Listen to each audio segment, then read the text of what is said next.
Hi, my name is Cody, and this is another video for Mighty Pazuzu, Lord of Fevers and Deadly Plagues. Speaking thereof, I actually do have coronavirus. Let me show you my cassette. This is one of the little FlowFlex testers you can get at just about any supermarket or CVS or Walgreens, wherever they have them. And I don't know how well you can see it, but there's those two bars. I followed all the directions to the letter, and I know it said to wait 15 minutes. What happened, I put the 4 droppers on there, and those 2 bars showed up solid red almost immediately. I looked at it at 3 minutes in, 5 minutes in, and 12 minutes in. They did not change, and I continued waiting the full 15 minutes, and they did not change. The bottom bar, which means that you're positive for coronavirus, did not change. So I'm not half positive. I don't have a little coronavirus. I'm very fucking positive. I am very coronavirus right now.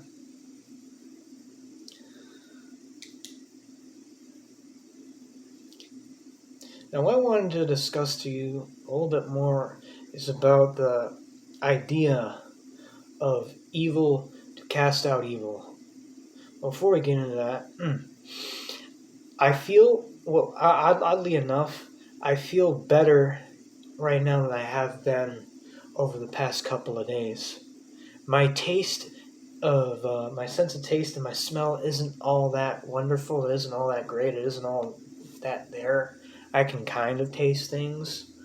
It's like you had a cold, basically. It feels like I had a cold.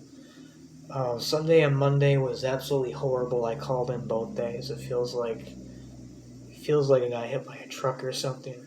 But on Tuesday, I was not scheduled. I was up and walking around and everything. I got my sense of balance back, my hearing back and everything. On Wednesday and Thursday, I called in. I'm not scheduled today, and I'm not scheduled tomorrow either. My next scheduled day is Sunday, but it looks like I'm going to be home there as well. I'm going to be home for another 5 days, which is really good, which is actually really good because the company I work for, I'm not going to name them, but they do pay you if you get the coronavirus. They give you like a week of sick pay or something like that. And they say, test negative if you want to come back. So I have one more test I'm going to test myself on probably Sunday or Monday. And then if I'm negative, I can come back Tuesday or Wednesday. But back to the video. How can evil cast out evil?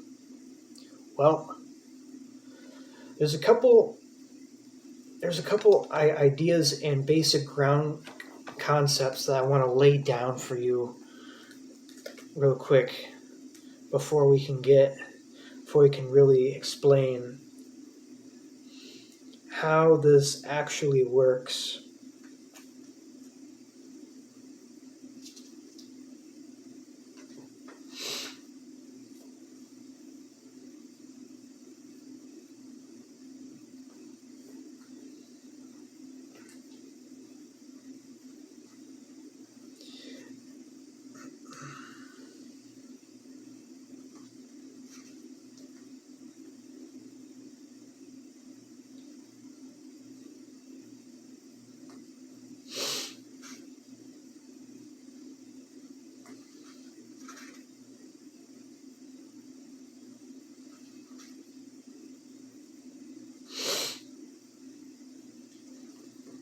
This is Ryan Scott, Behold Set, The Prince of Darkness, Exploring the Mysterious God, which is a very, very good book. It is a pro-Setian book,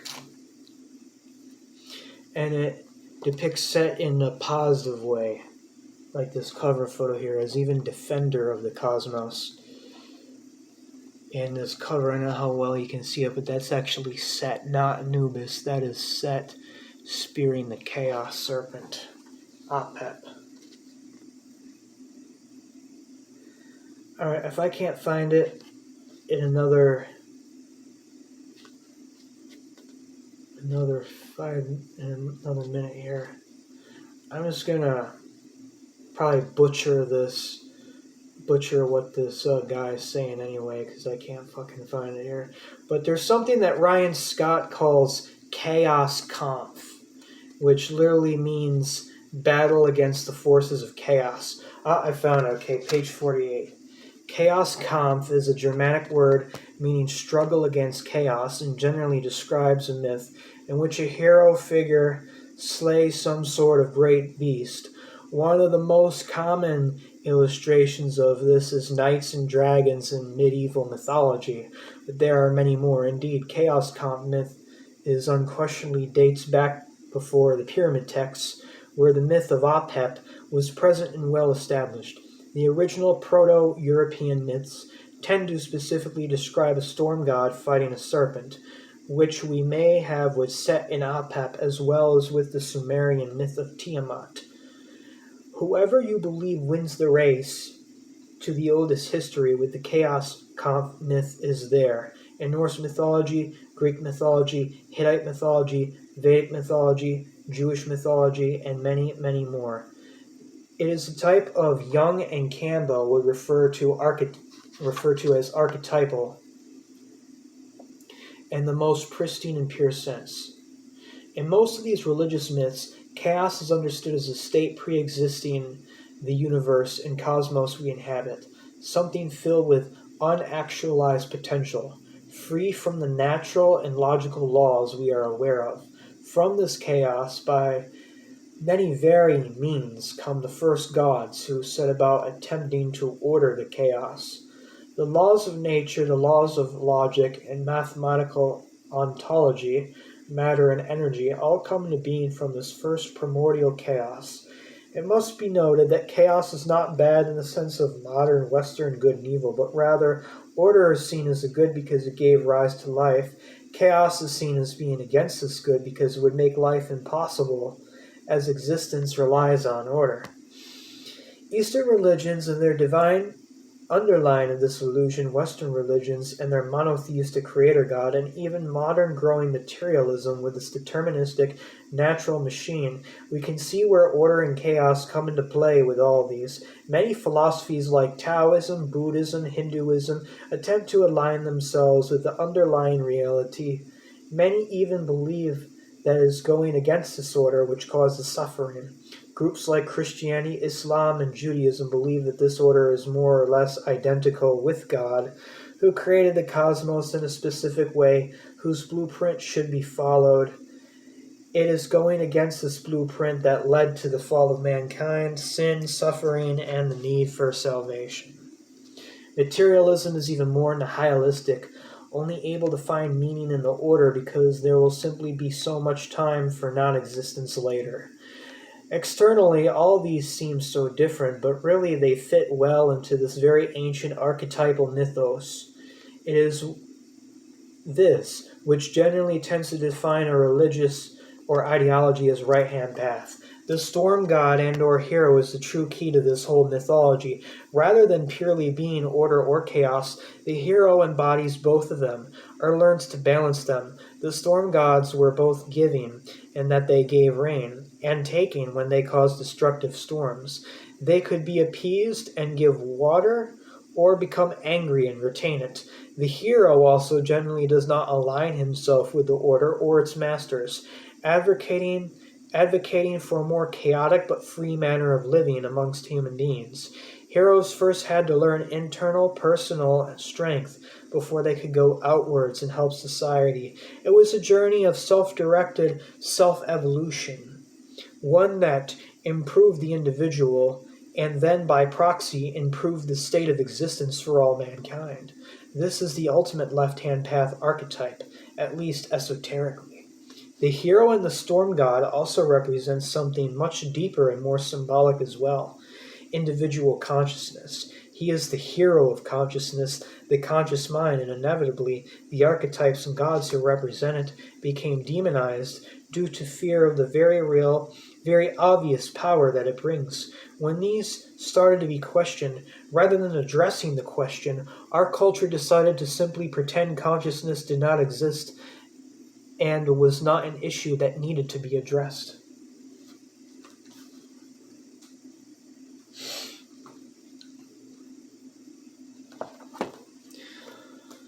A lot of stuff to break down. Let's break down archetypes. So, the hero's journey. The hero's journey. The hero archetype, youngly speaking, and also when a boy grows up to the adult, he leaves the lunar, what Michael Tsarian calls the lunar abyss. He leaves the lunar abyss of the unconscious to end into the solarized conscious world and become a full functioning man, a full functioning adult, or a citizen of the solar world. Basically, what the hero's journey is: wrestling with the serpent, wrestling with these monsters. He's wrestling and mastering parts of his self, mastering the unconscious, mastering that inner child, that inner infant who really is bestial. You know, if you really fucking think of it, babies are bestial. They're serpentine. They don't understand morals or ethics. I want it now. I want it now. You know, how many times you go into a fucking shopping mall or a supermarket, you hear screaming kids, I want it, mommy, and they fucking just reach their hands, they start grabbing fucking shit off the shelf there. Kids are bestial. Kids are ruled by the unconscious. They're ruled by chaos. And then part of the hero's journey of growing up is learning to master that fucking chaos. But what does that have to do with Pazuzu or the power to cast out evil? Because the hero not only slays his inner serpent, but in some heroic myths, the knight slays the dragon and drinks the dragon's life force. They kill the monster and absorb all of its powers. So the hero now has all of the powers of the monster, of the monstrous, feminized, lunar abyss. But he now has mastery of it. It doesn't control him. He's not a slave to it anymore. He can suppress it. He can suppress it as low as he wants. Or he can unleash it and let it run wild. Now, esoteric chaos, that we just discussed the microcosmic psychological chaos of consciousness and conscious development, but now we're going to speak of esoteric chaos in the beginning and the creation myths of this universe. So whatever mythology you have, in Greek mythology you have Erebus, in Norse mythology you have the yawning abyss, you have the Nunga gap. In the Vedic mythology you have Sunyata, or the great emptiness, or the nothingness. Even in the Bible, you know, before Genesis, before God said, "Let there be light," the first words in the Bible said, you know, there was darkness and all was darkness, and then God said, "Let there be light." So in every fucking mythology, even religion, even Abrahamism, you have this pre-cosmic condition that sprung forth all manifestation. That everything that we know, stuff, that this laptop, this desk, even this book, this paper on, it all came out of the void. It was all void at one point. And what's really fucking cool is quantum physicists, you look at the double slit experiment, you put it down on the lower level, shooting electrons through these double slits. They don't behave like paintballs. They don't behave like projectiles. They behave like waveforms. You take your eye off them for 5 minutes, and they're behaving like waves. While you turn your attention back onto them, they're acting like projectiles again. So what does that fucking tell you? That tells you that your consciousness and your thoughts and your projections are very fucking important. Are very fucking important. I'm not promoting solipsism in any way. I'm not saying that you create your own universe, but you do influence it. You do have some degree of influence over creation and the universe. This undifferentiated being, I've already covered this completely in the deplorable word. It's neither hot nor cold. It's neither fire nor water or ice, but it has elements of all of it. It's like a cold fire. It's like this big, crushing, thick, like flame. This burning black flame of steel. This black iron fire, this iron flame, from which everything was created into manifestation.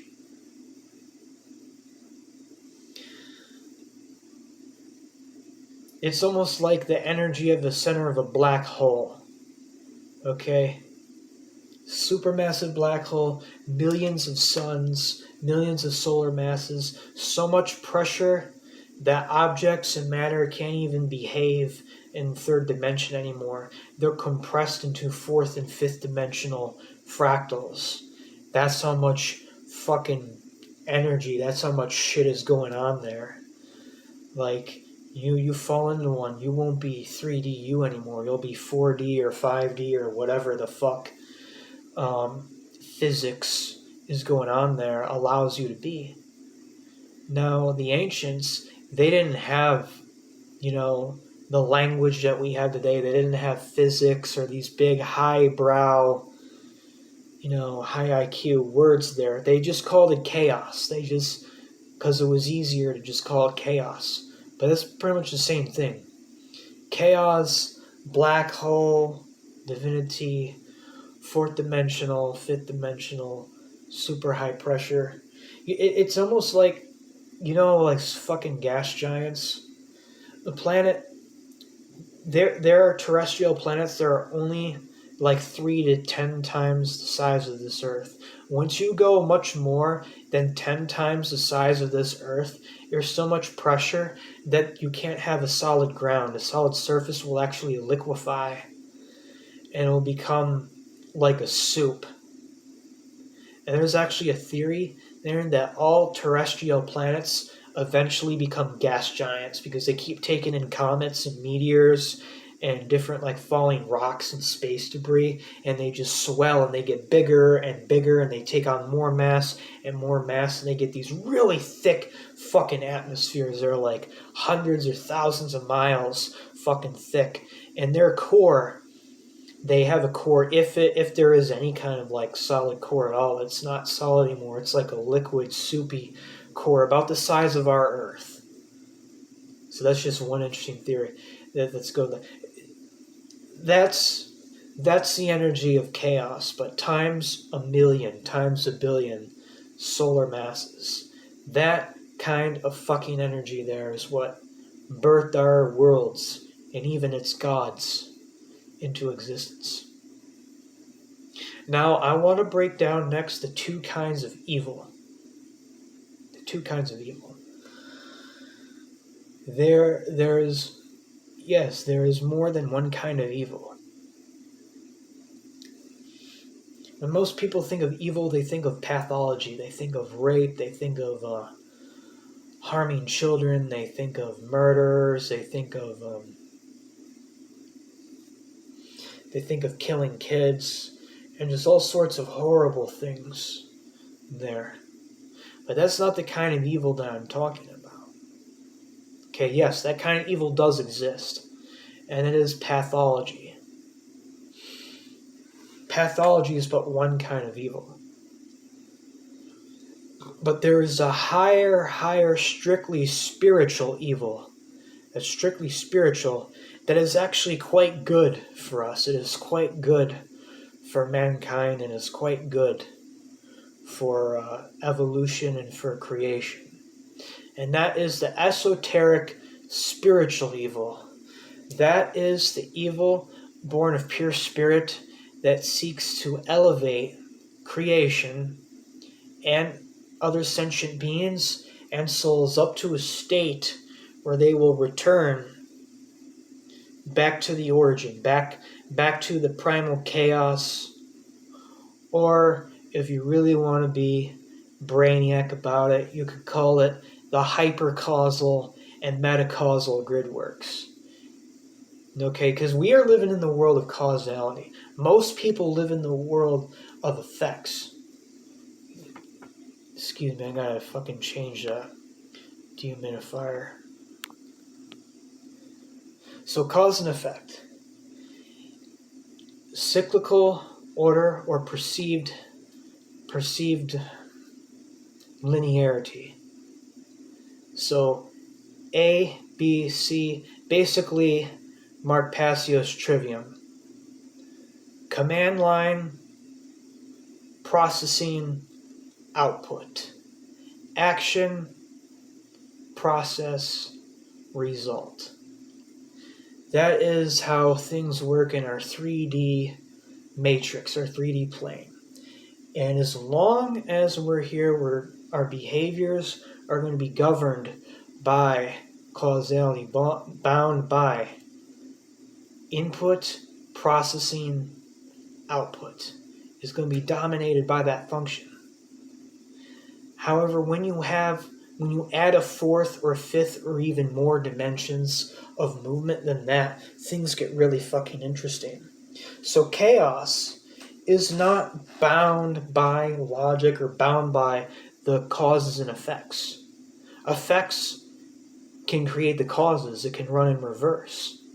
Or instead you have cause, process, effect, cause, process, effect, cause, process, effect. You have 9 points. They could all intermesh and intermingle there. And then cause up here can make the effect down here, and this effect and that effect can affect that cause and that cause.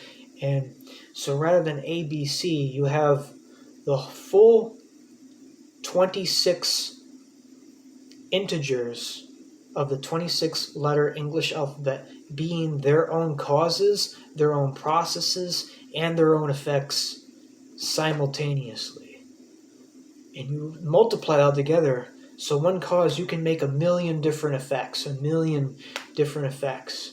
And every single letter of the alphabet is doing that, is making all these different causes and making all these innumerable effects. That is the functions of chaos. And I wanted to just put this out there, that acausal is not a place. Okay? The Niners got it wrong. You're not going to the acausal. I'm not going to the acausal. Acausal is a descriptive term. It is a quality. Okay? It is a quality. Like this towel has texture. This towel has a texture to it. It has a cotton, rough, semi-rough, but soft texture to it. The void has a causality in the possessive sense. The acausality is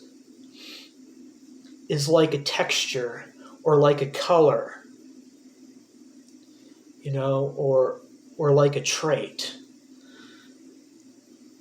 Acausality, the void is not acausality. It has acausality and much more than that.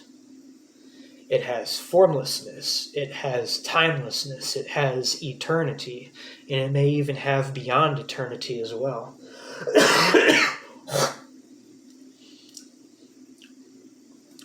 It has all these other fucking things that when you add it all up together, it makes the void.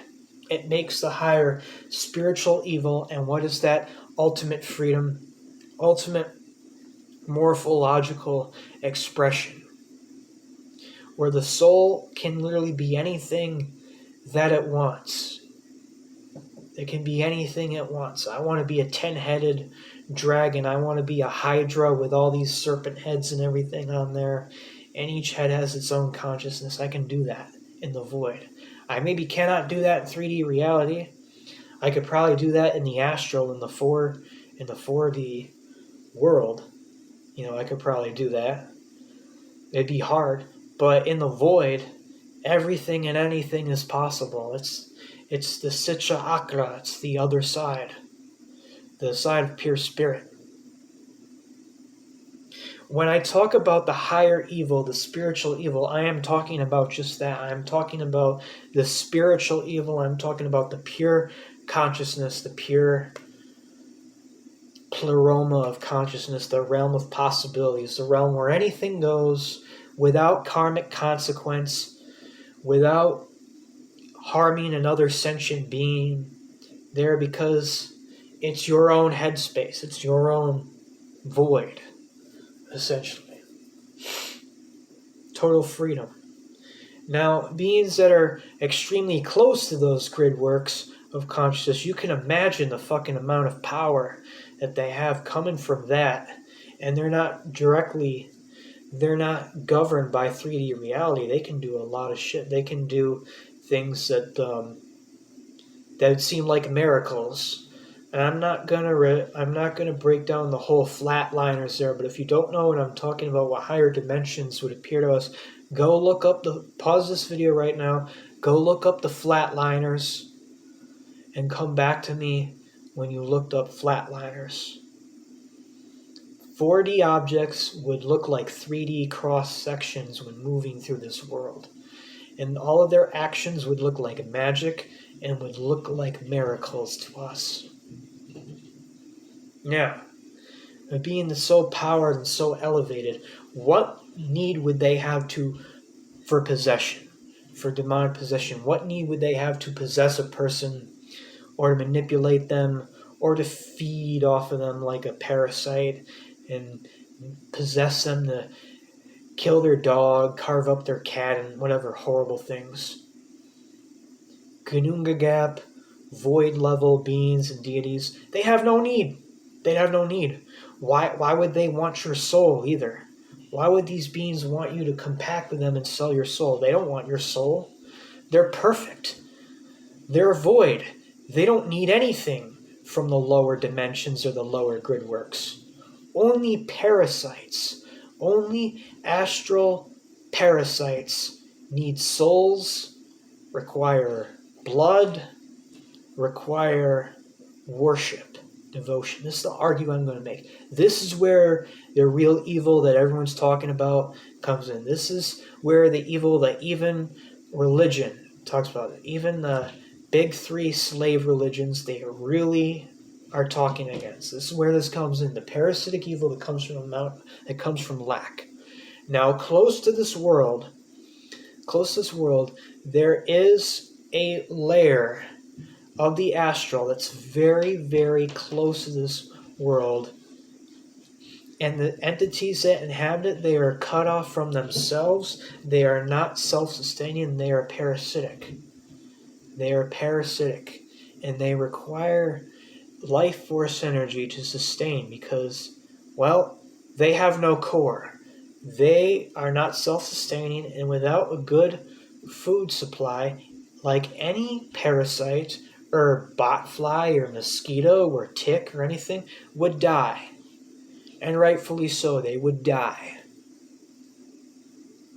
The argument I'm making here is that all this possession shit and the horror that we see in the Exorcist movie, that we see in the Christian religion, people getting attacked by demons or whatever, and even conspiracies, and I'm very conspiratorial myself. I believe in a lot of crazy conspiracies there because I've done my homework, I've done my reading. Governments are always up to shady, fucked up shit. But that is ultimately the lower beta bitch lack evil. Evil that comes from lack.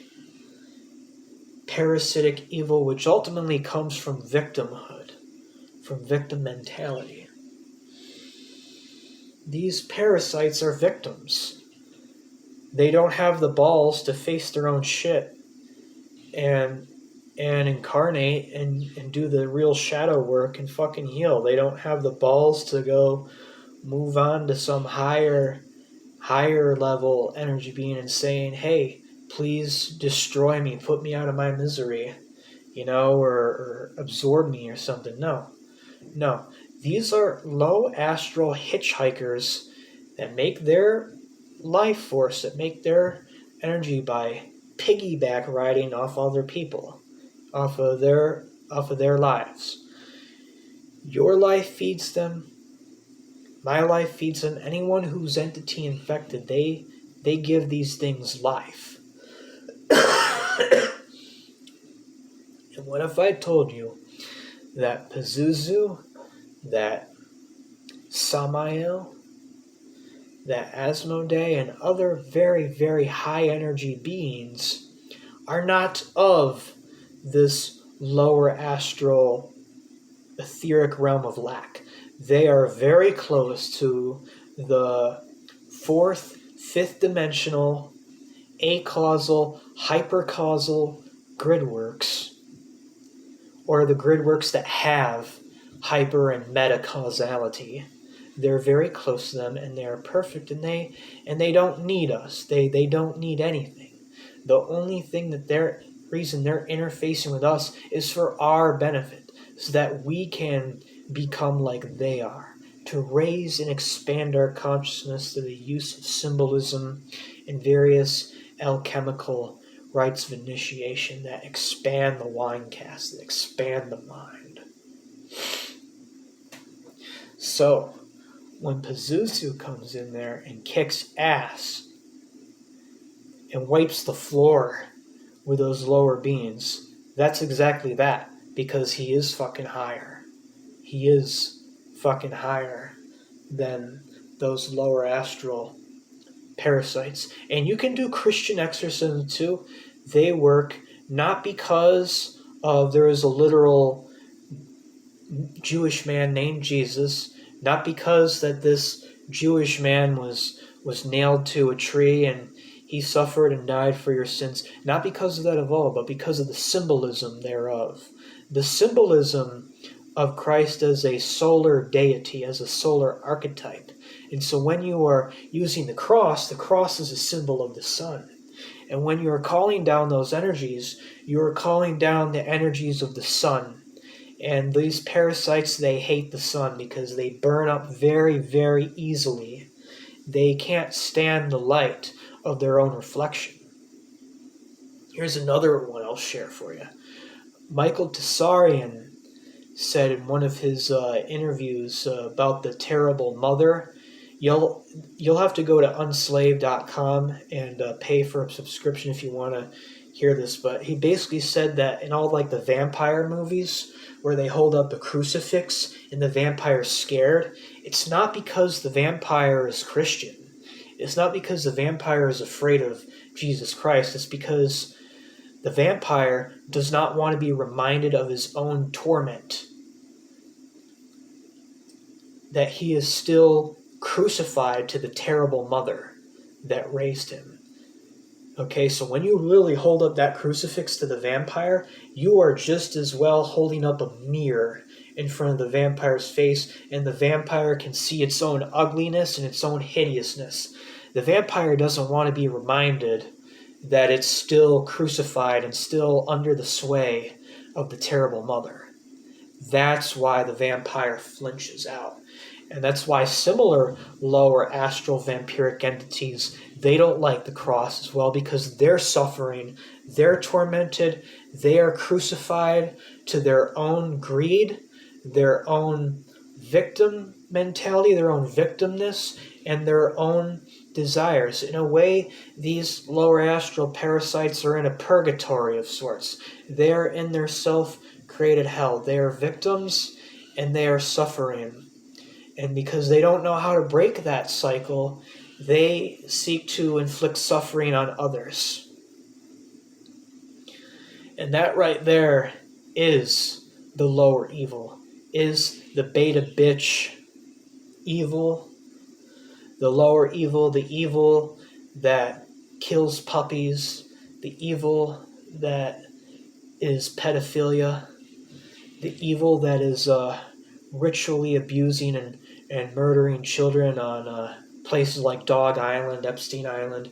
That is the kind of fucking evil that we should be against and that restrains the world. But true evil is very spiritual. True evil, the high, what I personally call this, the positive evil, or the high energy nuclear evil. The acausal evil, the void evil, or you could even call it nuclear evil because it buzzes. It buzzes. And any of you who've ever had interface with the void gods, with the dark gods, you'll know what the fuck I'm talking about. If you've ever had interface with Pazuzu, with Belial, with Moloch, with Samael, with Lucifer, you'll know exactly what I'm talking about. It feels like you're having a Kundalini explosion. It feels like every cell in your body is just gonna fucking explode. Because that's how high energy it is. They don't take. They're giving. Their presence is just literally forcing gnosis and just forcing these high energy currents into your soul, just forcing all this light and all this primal light and this high vibration into your subtle bodies and into your soul. That's the energies of Moloch. That's the energies of Pazuzu. That's the energy of the Red King of Sulfur, Lucifer. That is the energy of the gods. Eternity, mind expansion, soul expansion, the serpent ascending within. That's evil. And if you take the word evil and you spell it backwards, it spells live. Now, devil or Devi is actually a Sanskrit word for serpent. So if you've heard anyone say raise the devil, they're talking about their own serpent. They're talking about their kundalini. They're talking about their own serpent ascension. Raise the devil, raise the kundalini. You take the devil, you spell it backwards, it spells lived. What's a devil? Someone who has lived. And then there's also the bad kind of really, really, really, really bad kind of devil. Not all devils are friendly to mankind. Some are really, really nasty and hate humanity, like Yahweh, like Jehovah. You know, who basically gaslit and tempted Isaac, saying, kill your son for me, kill your son. And then to play a fucking Jedi mind trick on him in the last minute, he sends an angel, yo, stop, bro, I'm just fucking with you. I was just gaslighting you. I just had to test your faith. I was just fucking with you, bro. Stop. Like, and then all the violence and the genocide and the mass murder that's in the Old Testament too, and I'm not even going to get into the violent pedophilic act of circumcision, which if you really look into circumcision, it's a substitute for child sacrifice. You know, these people, this certain tribe, I'm not going to mention them again, because if I do, I'll get my channel banned, but a certain tribe, they called themselves the Chosen, they called themselves the Israelites. When they were Hellenized, they weren't allowed to just murder their kids for Yahweh anymore. They just weren't allowed to put their kid on a stone slab and stab them for Yahweh or stab them in the name of their obscene deity anymore. So what they did, they cut their penis off as a stand-in. So rather than sacrificing and taking the life of the boy, they just take away that boy's sensitivity and his ability to have a normal orgasm ever. So that he's condemned to go through adult life without ever experiencing a normal, healthy male orgasm. That's where the origins of circumcision comes in. But basically here, the point of this essay here, and I'm wrapping this up. I am wrapping this up. The whole point of this here is that once you've had interface with the gods, once you've had an interface with these real beings of great primordial power, you will never be able to mistake the shit for the gold ever again. Ever again. If you've ever had an interface with Moloch, if you've ever had him just near you, you would feel like you're dying. His energy is so overpowering. But it feels like you're burning up. I literally felt like I was going to spontaneously combust. I felt like I was going to catch fire and all my cells in my body were just going to ignite. And I was just going to go up in a big flash of light and a big bonfire. And all that anybody was going to find on me was a pair of shoes with smoke coming out of the anklet holes and maybe a little bit of ash left in the shoes. That's literally how I felt. I felt like whoosh. Like I was just going to get whoosh, just like a big ball of fire. These beings don't want your fucking soul. They're far above that shit.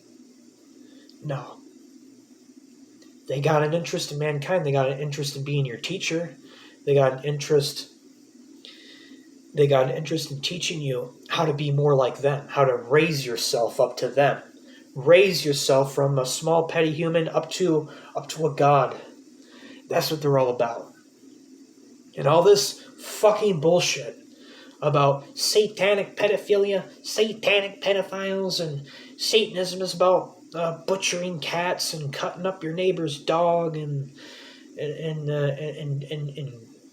eye gouging and doing horrible things to children. Listen. I'm not denying it doesn't happen. Satanic ritual abuse does exist and that shit does go on, but these motherfuckers, they're not working with the gods. They're not working with Pazuzu. They're not working with Belial. They're not working with Moloch. They're not working with Lucifer. They are working with the low astral parasitic sludge current.